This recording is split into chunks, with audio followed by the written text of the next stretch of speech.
আসসালামু আলাইকুম। আজকের এই ক্লাসে আমি ষষ্ঠ শ্রেণীর ইংরাজি বইয়ের চ্যাপ্টার 6.7 নিয়ে আলোচনা করব। দেখো বলা হচ্ছে read the following note on the use of punctuation marks. Punctuation মার্কের ব্যবহারের উপরে এখানে একটা নোট রয়েছে, সেই নোটটি তোমাদেরকে পড়তে বলা হচ্ছে। তো এখানে দেখো the use of punctuation marks মানে পাঞ্চুয়েশন মার্কের ব্যবহার। প্রথমে আমরা এখন পাঞ্চুয়েশন মার্ক তো উপরে দেখেছিলাম, এই পাঞ্চুয়েশন মার্কগুলা কিন্তু আমরা দেখেছি, আমরা জানি যে কোনটা কোন মার্ক। তো দেখো এখানে যে নোটটা রয়েছে the use of punctuation marks, punctuation মার্কের ব্যবহার। এক নম্বরে রয়েছে দ্য ফুল স্টপ অথবা পিরিয়ড অথবা ডট, এই তিনটা নামেই ফুল স্টপকে বলা যেতে পারে। তো এ ফুল স্টপ ইজ ইউজড, একটা ফুল স্টপ ব্যবহৃত হয় কখন সেইটা দেখো এখানে রয়েছে, তিনটা কারণ এখানে দিয়েছে। At the end of a sentence, সেন্টেন্সের শেষে ফুল স্টপ ব্যবহৃত হয়। এক্সাম্পল উদাহরণ, দে আর মাই নেইবার্স, তারা আমার প্রতিবেশী। এই যে এখানে দেখো লাস্টে কিন্তু এই যে নেইবার্স এর শেষে ফুল স্টপ রয়েছে, তার মানে সেন্টেন্সের শেষে ফুল স্টপ ব্যবহৃত হয়ে থাকে। এরপরে দেখো এ ডট অথবা a full stop is used to shorten a word, একটা ওয়ার্ডকে ছোট করতে ফুল স্টপ ব্যবহৃত হয়। এক্সাম্পল উদাহরণস্বরূপ, এই যে দেখো অক্টোবর, মানে এই যে অক্টোবর এটাকে সংক্ষিপ্ত করতে লেখা হয় OCT, তারপরে একটা ডট বা ফুল স্টপ, তার মানে একটা ওয়ার্ডকে সংক্ষিপ্ত করতেও কিন্তু ফুল স্টপের ব্যবহার হয়ে থাকে। A dot is also used for the abbreviation, মানে অ্যাব্রিভিয়েশন এর ক্ষেত্রে অ্যাব্রিভিয়েশন ব্যবহার করতেও মূলত এই ডট বা ফুল স্টপ ব্যবহৃত হয়ে থাকে। উদাহরণস্বরূপ যেমন দেখো ইউকে অর্থাৎ ইউনাইটেড কিংডম, এটাকে সংক্ষেপে আমরা কি বলে থাকি, বলে থাকি ইউ। এই যে ইউনাইটেড এটাকে সংক্ষেপে বলি ইউ, তারপরে একটা ডট দেওয়া হয়। আবার কিংডম এটাকে সংক্ষেপে বলা হয় কে, তারপর একটা ডট, তার মানে এটাকে বলা হয় অ্যাব্রিভিয়েশন। এই ক্ষেত্রেও মূলত ফুল স্টপ ব্যবহৃত হয়ে থাকে। আবার দেখো MP অর্থাৎ মেম্বার অফ পার্লামেন্ট, মানে কি পার্লামেন্টের সদস্য, সেটাকে বলা হয় MP। মেম্বারের এম, তারপর একটা ডট, পার্লামেন্টের পি, তারপর একটা ডট। তাহলে বুঝতে পারলাম যে ফুল স্টপ কখন কখন ব্যবহার হয়ে থাকে। এরপরে 2 নম্বরে কোয়েশ্চেন মার্ক, সেটা কেমন তো তোমরা জানো। তো কোয়েশ্চেন মার্ক কখন ব্যবহৃত হয়ে থাকে, দেখো at the end of an interrogative sentence, মানে কি প্রশ্নবোধক বাক্যের শেষে এই কোয়েশ্চেন মার্ক ব্যবহৃত হয়ে থাকে।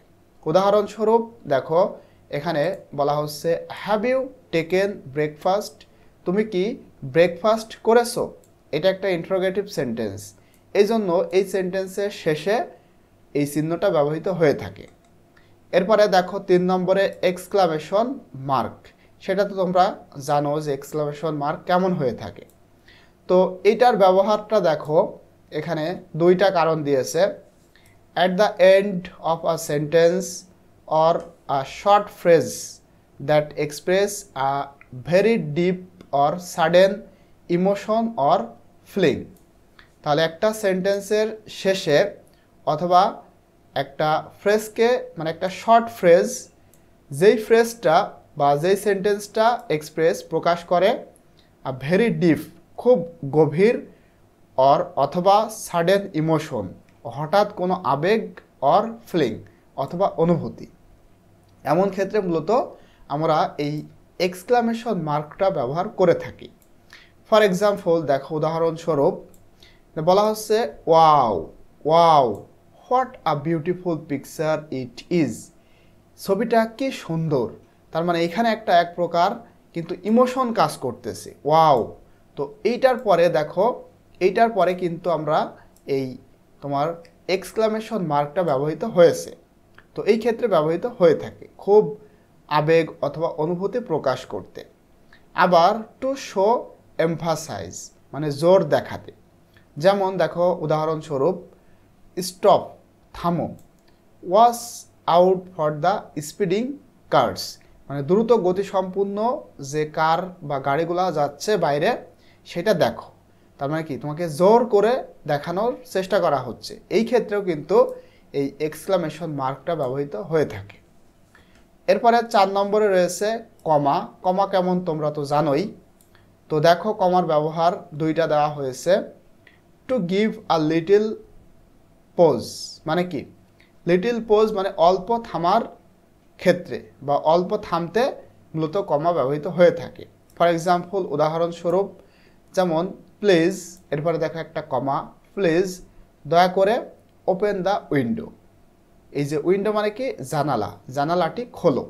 তার মানে প্লিজ বলে অল্প থেমেছে, এই কারণে এখানে কিন্তু একটা কমা ব্যবহৃত হয়েছে। এরপরে to separate items in a list, মানে কি, একটা লিস্ট থেকে বিভিন্ন আইটেম সেপারেট করতেও এই কমার ব্যবহার হয়ে থাকে। আলাদা আলাদা করতে কমা ব্যবহৃত হয়। যেমন ফর এক্সাম্পল, উদাহরণস্বরূপ, ইয়েস্টারডে গতকাল, I bought a book, a pen, a ruler and a school bag. এখানে দেখো কতগুলা, এই সেন্টেন্সের মধ্যে কিন্তু অনেকগুলা আইটেম রয়েছে। ঠিক আছে, অনেকগুলাই আইটেম রয়েছে। যেমন কি কি আইটেম রয়েছে? রয়েছে একটি বই, একটি পেন, একটি রুলার এবং একটি স্কুল ব্যাগ। এই আইটেমগুলাকে দেখো কি করতে, আইটেমগুলাকে আলাদা আলাদা করতে, অর্থাৎ একটা থেকে আরেকটা আলাদা। যেমন স্কুল বুক, এটার পরে একটা কমা দিয়ে আবার এ পেন, কমা, আবার এ রুলার, এইভাবে আলাদা আলাদা করতে ফাইনালি অ্যান্ড দিয়ে বাকিটা শেষ করতে হয়। তো এই ক্ষেত্রেও কিন্তু কমার ব্যবহার হয়ে থাকে। এরপরে রয়েছে কোটেশন মার্ক। কোটেশন মার্ক কি তোমরা জানো?